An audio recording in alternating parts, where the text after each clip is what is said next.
All right, today we are going to replace the stock brake rubber lines that came on the Audi R8 with these new set of Teflon brake lines. These are Teflon lines made by 034 Motorsports, and they are surrounded by stainless steel braiding.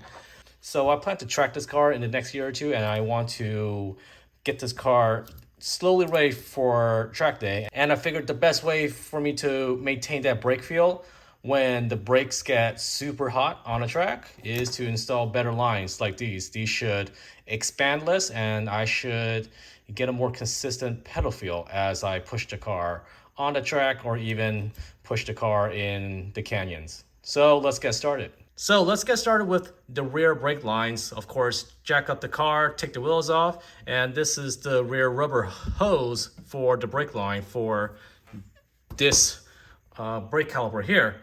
And disassembling this should be really simple. There's a nut here held on by some sort of spring here, as well as a nut that, if I can go in here, and the other nut fitting is right here behind the brake caliper. So just take these two nuts off.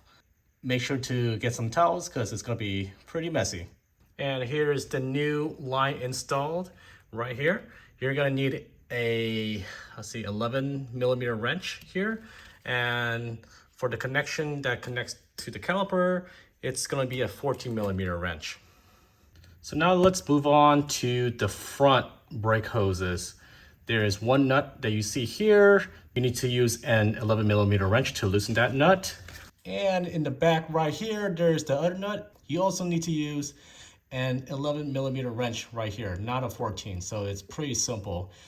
Furthermore, you also need to disengage the hose that's being held on by these grommets here. There's a rubber grommet right here, as well as another rubber grommet right there. And here's the end result of installing the front hose this time. You can see we start the brake line from here.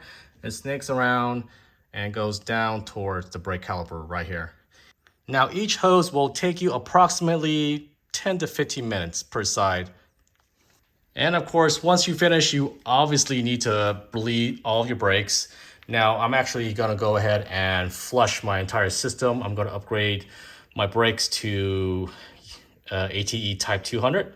This should be good enough for light track work as well as canyon work. Well, that's it. It's a short video, but I hope this video serves as a great reference for you if you were to think about upgrading your own brake lines from that factory rubber to a Teflon hose to give you a more consistent brake feel, especially when you're pushing the car towards its limit. And always, if you enjoyed this video, I would appreciate the like and subscribe, and I'll see you next time.